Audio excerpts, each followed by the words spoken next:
Welcome to Reader Syndicate 3.0, the next evolution of the look into counterculture that is cannabis. My name is Matthew, owner of Riot Seeds, and this started as a one-man mission for strain history and breeding science. Over time, it's evolved into something bigger, better, and more of a team effort. We will be joined by members of the Cannaluminati and other friends throughout the seasons to hear their takes on grow techniques, breeding science, strain history, and more. Our mission is to combat the narrative that corporate cannabis and seed posers are obfuscating for their own financial benefit. Welcome to the underground. We are the Syndicate. The videos on this channel, the Breeder Syndicate 3.0, are compliant with YouTube policies and does not depict or promote any sales or distribution of any substances.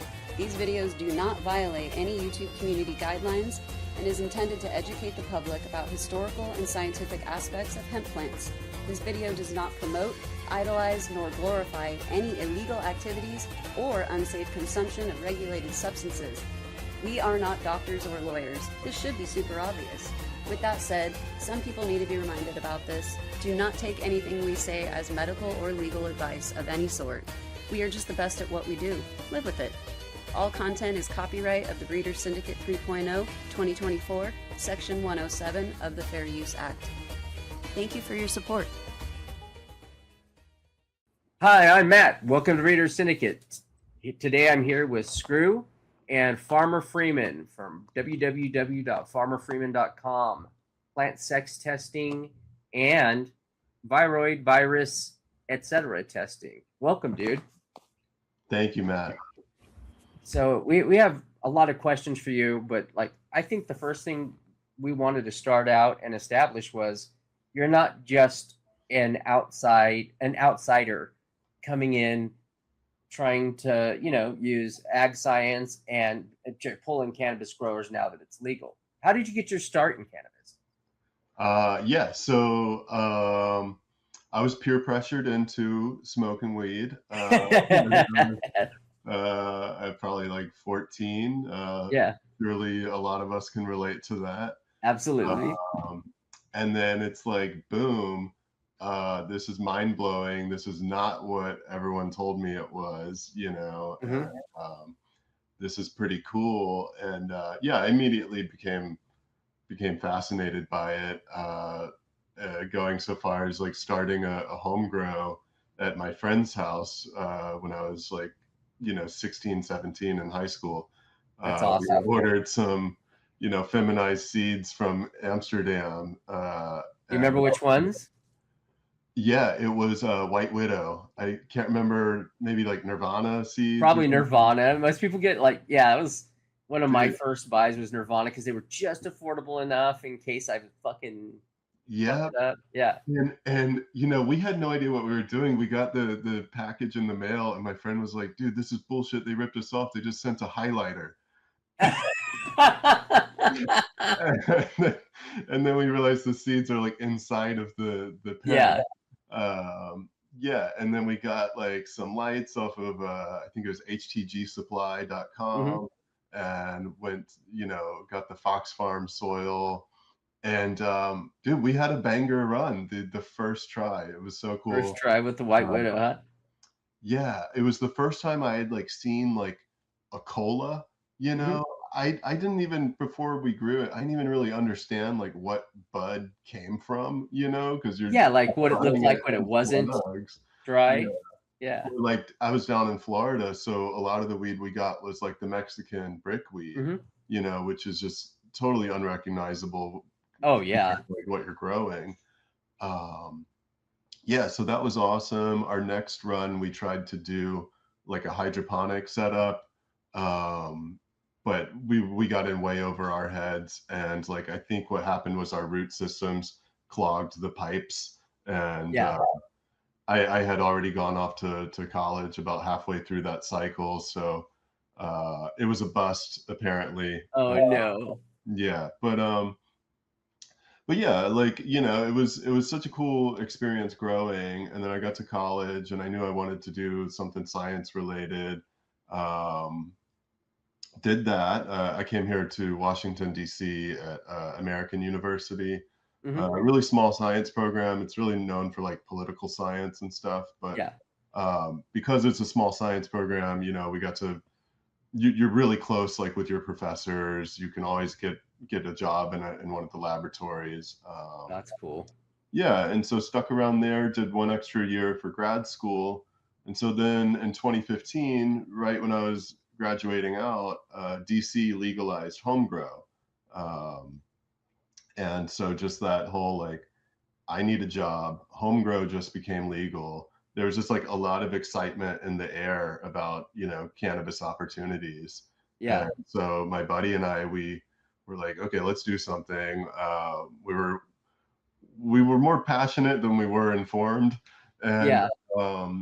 So our first idea was we wanted a like water soluble cannabinoid product, like an Alka-Seltzer style tablet.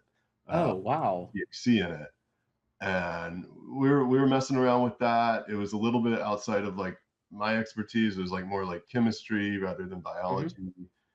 And you know, that wasn't holding us back. What ended up holding us back from that was we were like, dude, we're in a kitchen at a shared group house, basically processing drugs.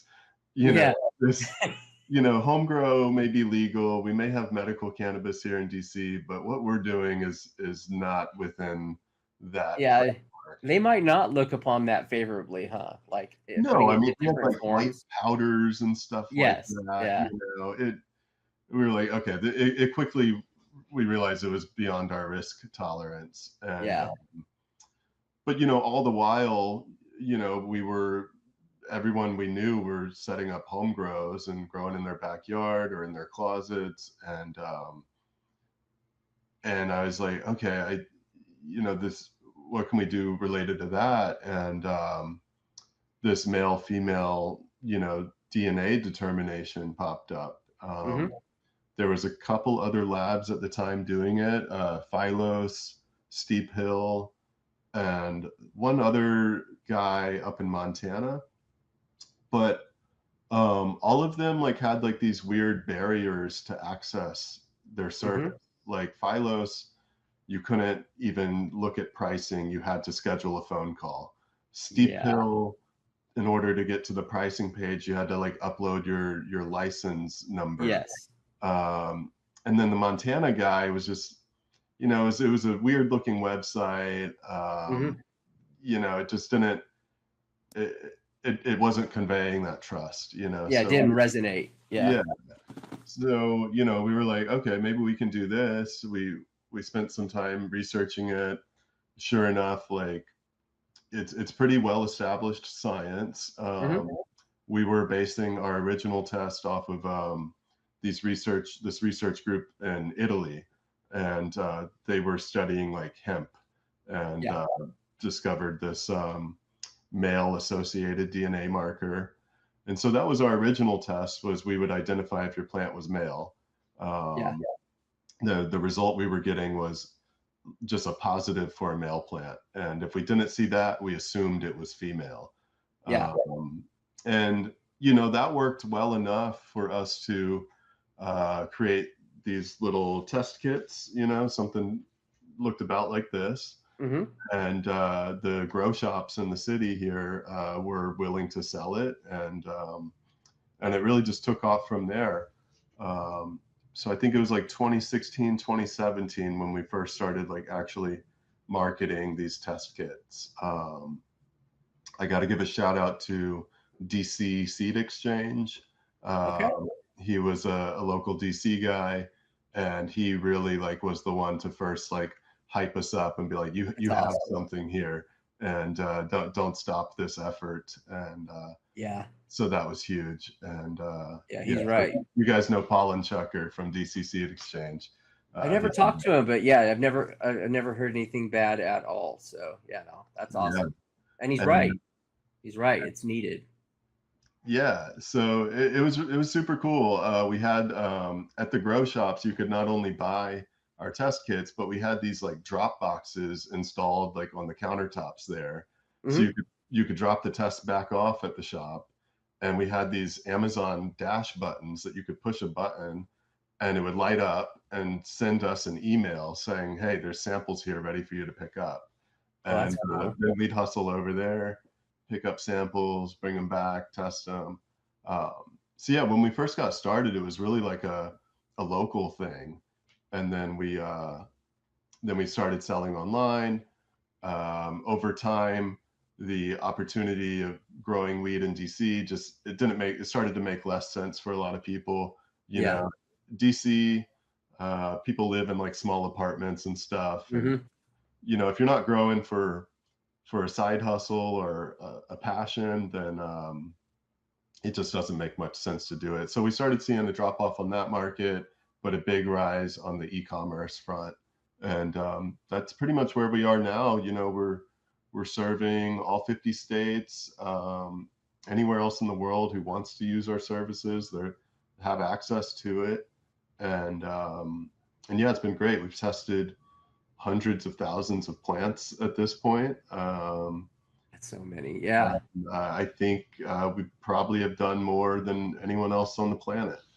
Yeah, I would think so. Your name's widely associated with specifically with the sex testing. When did you get into kind of expanding into other avenues of like the HLV market, stuff like that? Yeah, so our first tests beyond the sex test were for CBD and THC synthase genes. Okay. So these were like the BT-BD allele system that determines if your plant is going to be like what chemotype your plant is going to be. Yeah. So most plants that we all know are the I think they're type 1. They make Hmm. THC dominant. But then like hemp, I think is type 3 or something like that. So it has a different, set of genes that makes Hmm. it CBD dominant. And then you have your mixes, which have really cool medical value, but not a lot of people grow them. Those are like your 1-to-1s or Yes. 1-to-2s. Um, so we were running that test for a little while, but what we realized is the people who wanted to use that test were hemp farmers, and Hmm. they wanted it to be, extremely precise. Yeah. Yeah. And we realized like, okay, even if we tell them it's the type 3 CBD plant, we can't Hmm. we can't guarantee that it's going to be less than 0.3% THC, Yeah. because there's like a lot of redundancy within the genome. Sure. And because of that, the customers didn't consider the results like accurate enough. Yeah. And so we stopped doing that. The next one after that was powdery mildew. Hmm. Um, and that's cool, but pretty specific use case. It's like a screening tool for your dank basement gardens or for incoming clones. Yeah. And so all that was like 2018, 2019. And around 2020, I think, was when we first started getting our first inquiries for hop latent thyroid. Yeah. I think HLVD was only even really described and discovered in like 2018, 2019. Yeah. So, people were asking us about it, but we didn't see enough like I don't know, it didn't seem like the science was fully there to like start taking people's money and Yeah. running that test. So Is it a hard test in the end to put well, together? Is it a yeah, long it's a little process? different. So instead of detecting DNA that's from the plant, we're detecting the viroid RNA RNA. Yeah. that's inside of the plant tissue, but so it requires like a different set of like enzymes and liquid reagents. We have to make sure that our protocol for getting that material out of the leaf uh, preserves it well enough for us to be like confident in the result. Sure. Um, and then um, there was a lot of debate on like, can you even trust a leaf test? Like there were false negatives because you would see a leaf negative, but the plant would still be infected if you tested the root.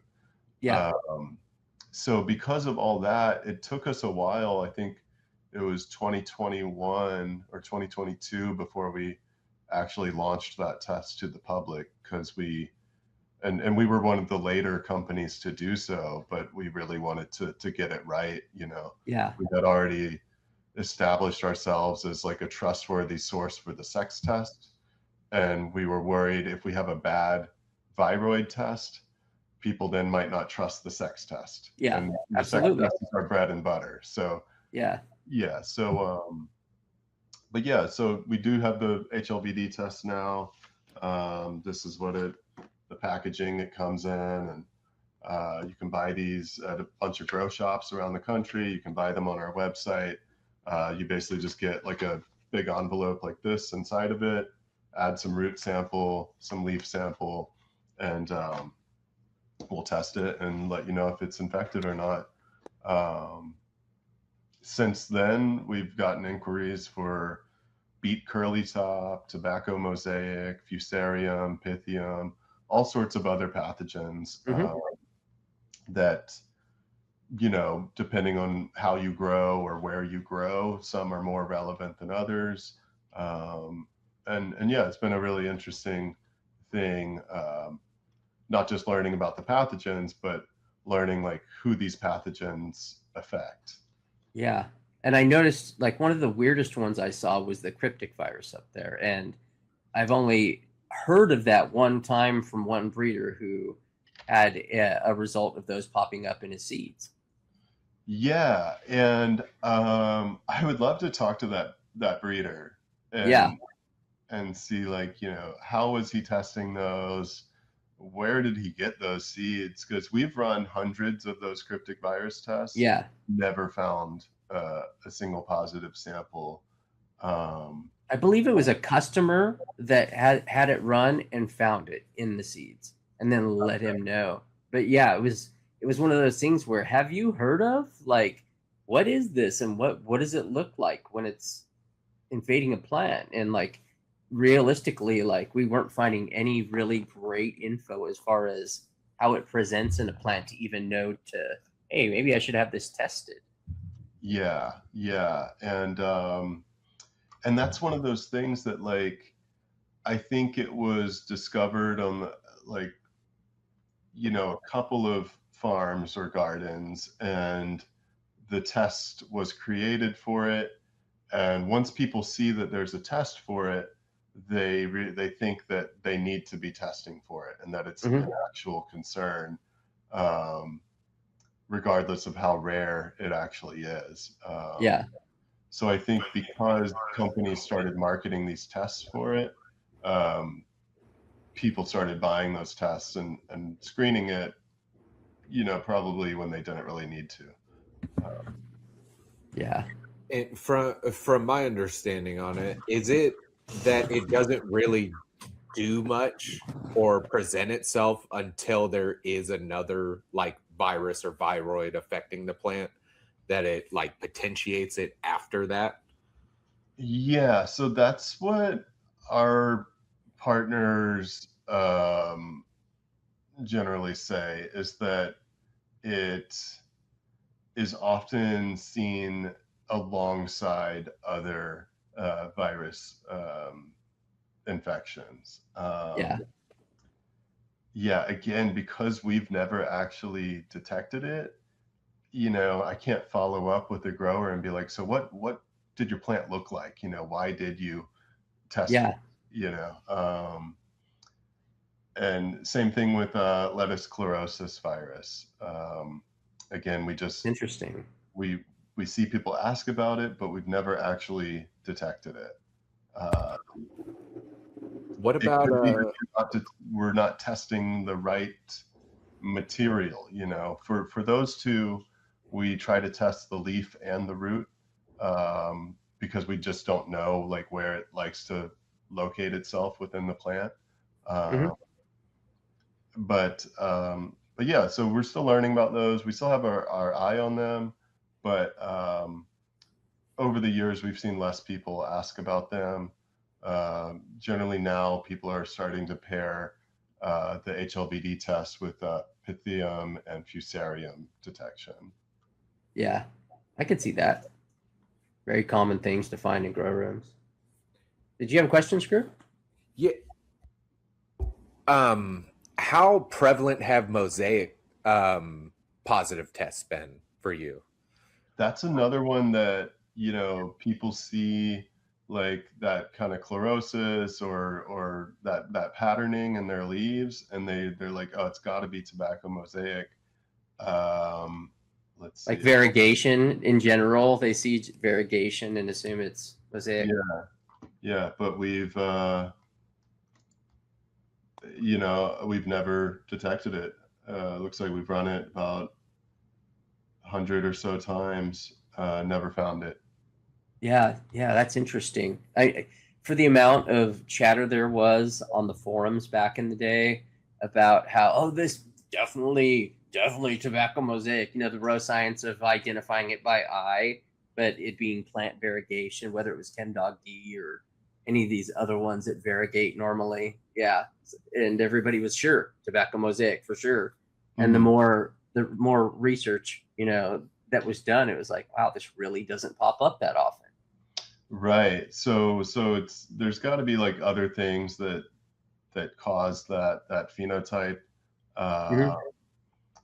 Granted, if any listeners, have tested their plants and they're positive for any of these things that we just talked about that are rare, I'd love to connect and learn more about, your experience with those diseases.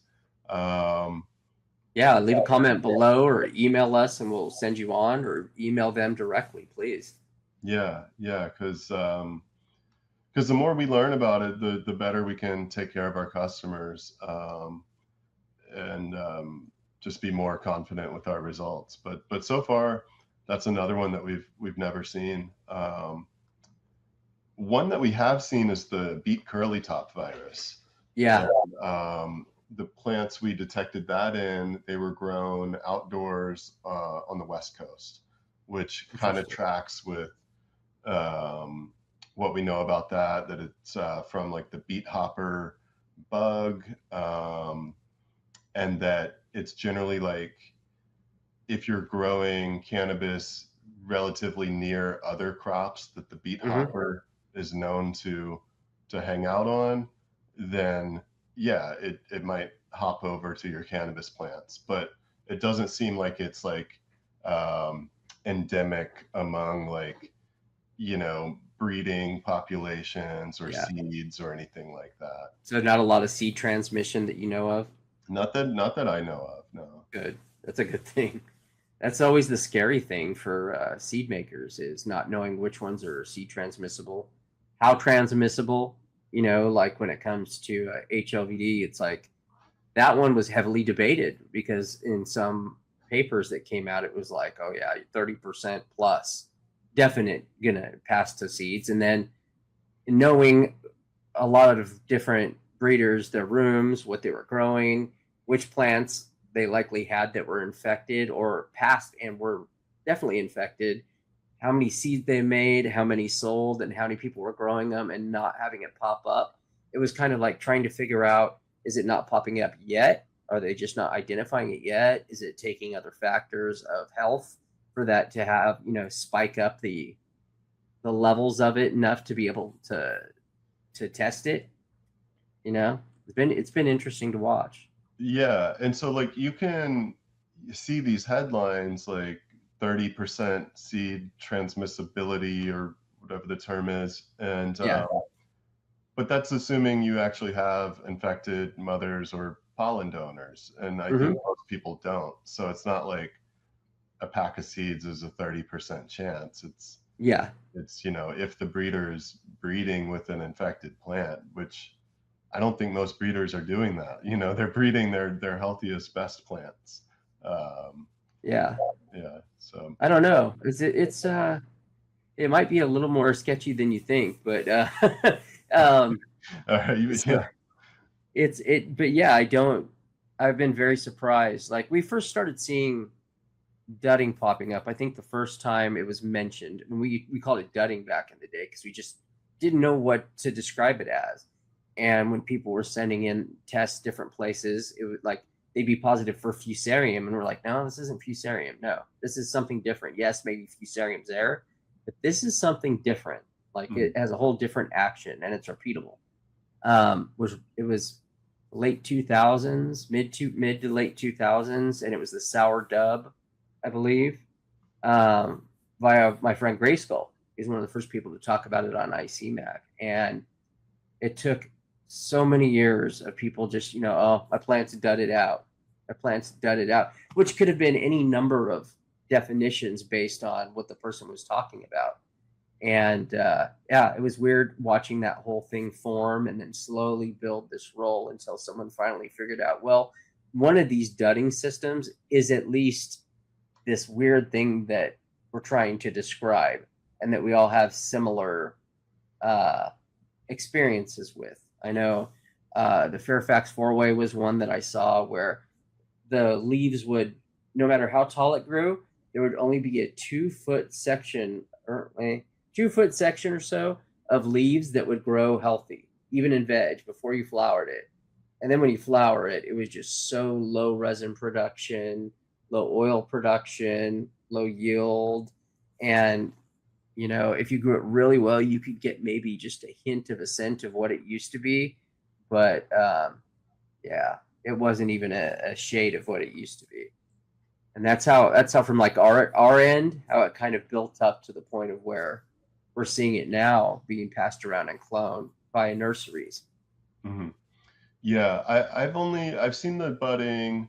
When I was first starting my company, I did have to have other jobs to pay the bills. Oh yeah. One of them was at a commercial cultivation center here in DC. And I did see that dudding firsthand. I was running like an in-house potency testing program. And so we would monitor, each harvest and potency test it. And we're just seeing that gradual decline every single harvest. And, the growers kicking themselves are like, I'm doing the exact same thing I've always done with this plant. Yeah. The plant still smelled right, but just the potency was dropping off. And I think that was just, in hindsight, I think it was hop latent viroid. Yeah. Because from my understanding, fusarium and pythium will pretty much kill the plant.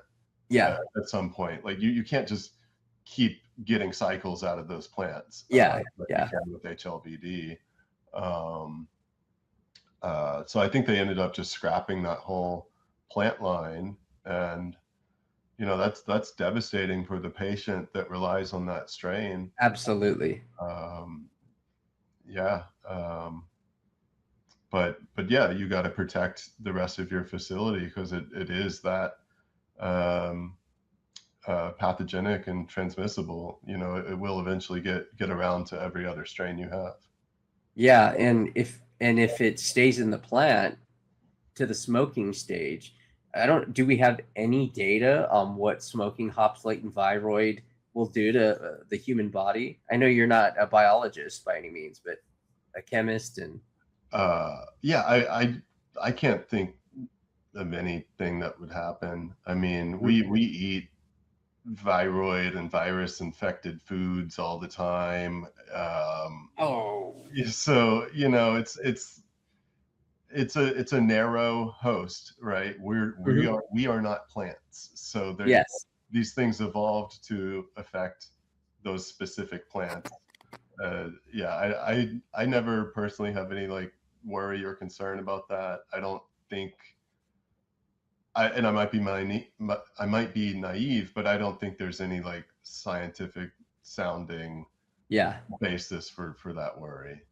Yeah, I don't know of any personally, but it was a thought that had crossed my mind, But people should worry about handling hops latent viroid bud, like if they go to a collective, grab it, smoke it, and they're in their grow room, kicking back, looking at their leaves, touching them up, filling them up. So that should be a concern.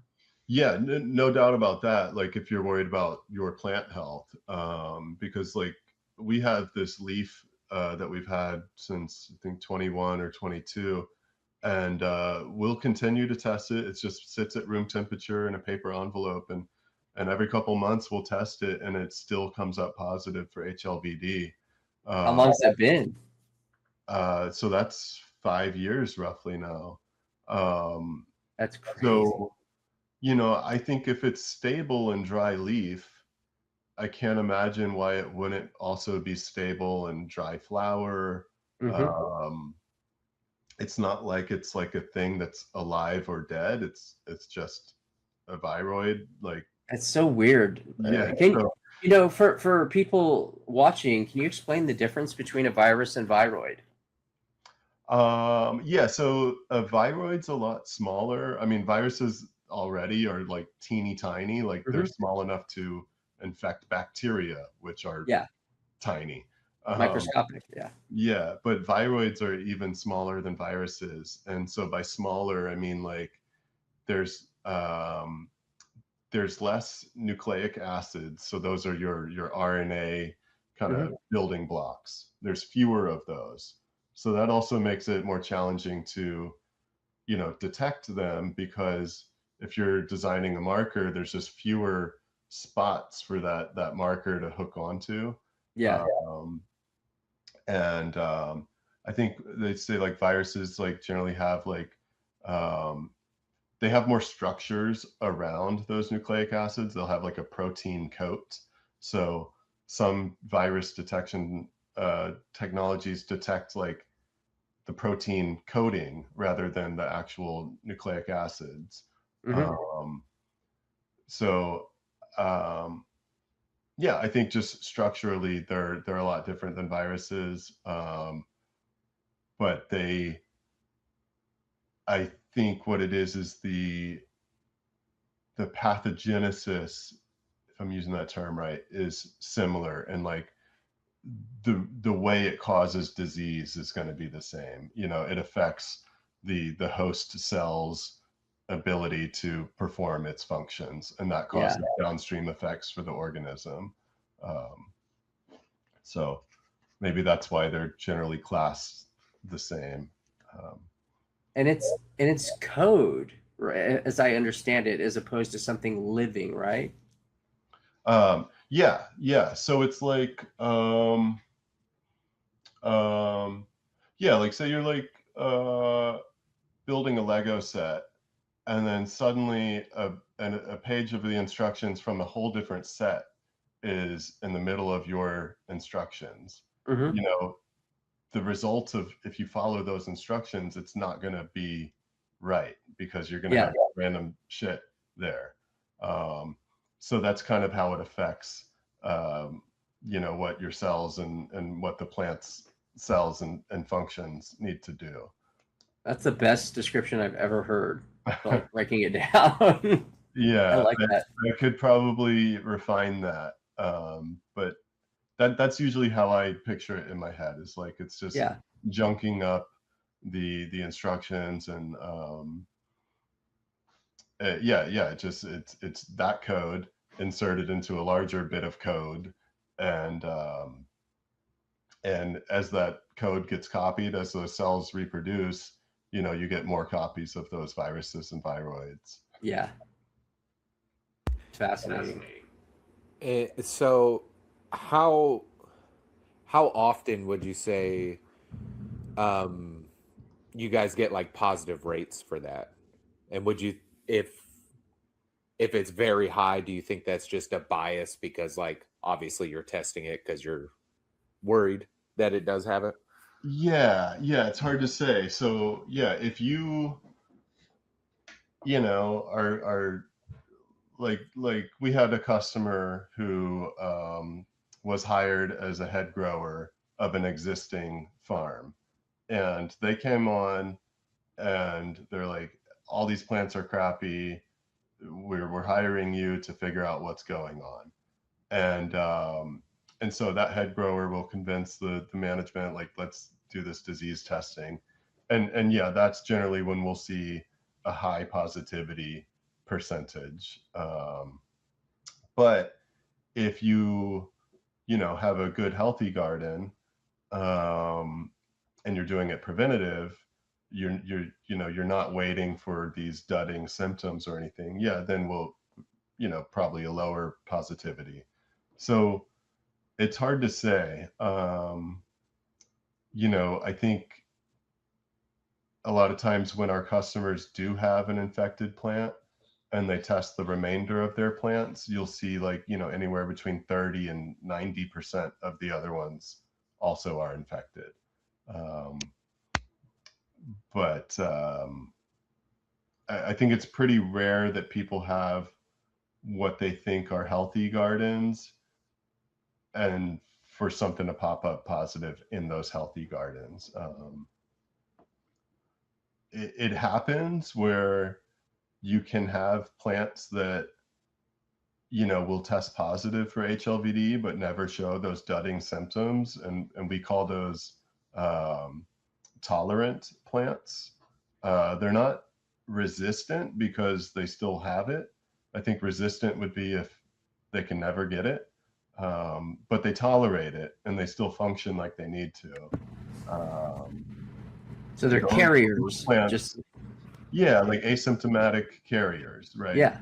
So those plants, I think, are really interesting. I think those have a lot of breeding potential, and I think ultimately that's how this industry is going to adapt to the reality that HLBD is here to stay. We're not going to eliminate it. We're just going to get better at working with it or around it. Which a very typical ag approach, finally putting our big boy pants on. Yeah, because right, like the hops industry, they've been dealing with HLVD for decades. That they've at least had HLVD defined, and I think their way out was breeding resistance and tolerance to it. And have y'all gotten like good enough feedback to be able to identify particular cuts that do seem to be better at handling it? No, not robust enough that I would like have anything to like share. There's one strain that our partners over at Medicinal Genomics, they have this strain called Jamaican Lion, and yeah, that's one of these tolerant strains. So they also have something called Canpedia, and you can see closely related plants to Jamaican Lion. Maybe those would be good targets for research into, can we breed, are other plants tolerant? Can we breed these? But no, we don't have enough reports of like people being like, oh, this was positive, but we're going to keep it because it still looks good. Like generally people are like, okay, well, even if this plant looks good, I don't know if my other strains are going to be tolerant, and it's just not worth the risk of keeping it.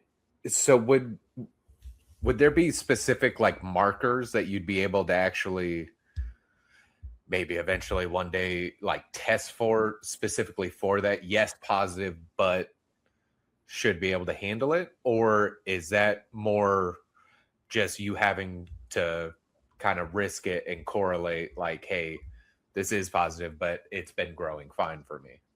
Yeah, no, definitely you can find markers that are associated with that tolerance. There may be different ones and different mechanisms behind that tolerance. It's getting a little bit beyond my understanding, but like say like the instructions that it's messing up is related to like one certain gene.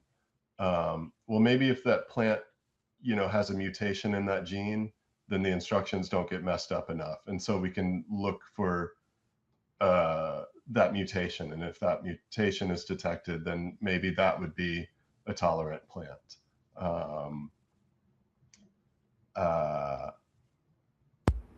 Yeah, and then maybe you get a group of plants that are determined to be tolerant.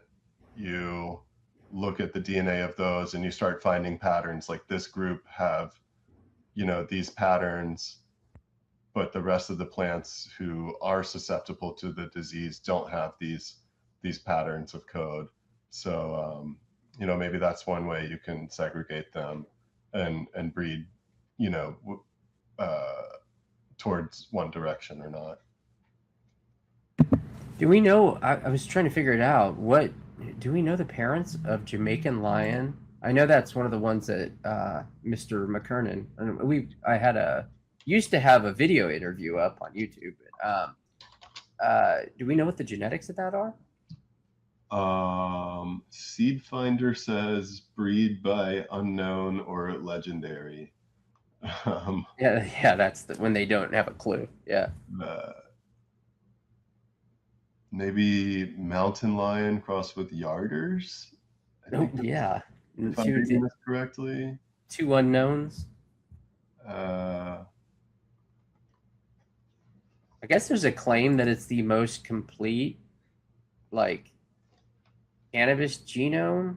Yeah, they've done a lot of work to like, that's like generally the reference plant that they work with. Yeah. I think some other reference genomes are like Purple Kush, a hemp plant called Finola. I'm blanking on some of these other, and like the Purple Kush Finola thing that was from like a decade ago. So there's probably like, I think nowadays there's probably a lot of groups all doing genome sequencing of a lot of different strains, and you know, whether it's for public or private research, like I think it's a lot more accessible now, and with cannabis becoming a more common crop to put like actual investment money into and research money into, we're getting a lot more of those genomes. Want to sit at the table with the Syndicate? Check out our Patreon in our link tree or description below. Our merch site is officially live. We have all sorts of shirts, hoodies, and goodies to sort you out, and shipping is super fast, and most importantly, the quality is top notch. I've been saving old designs for years for this purpose, so please check it out, syndicategear.com. We also have an underground Syndicate Discord where we get together and solve old strain history together daily. It's an amazing community of learning away from IG, and it's an amazing resource for old catalogs and knowledge. We hope you join our union of breeders and growers. Come check it out.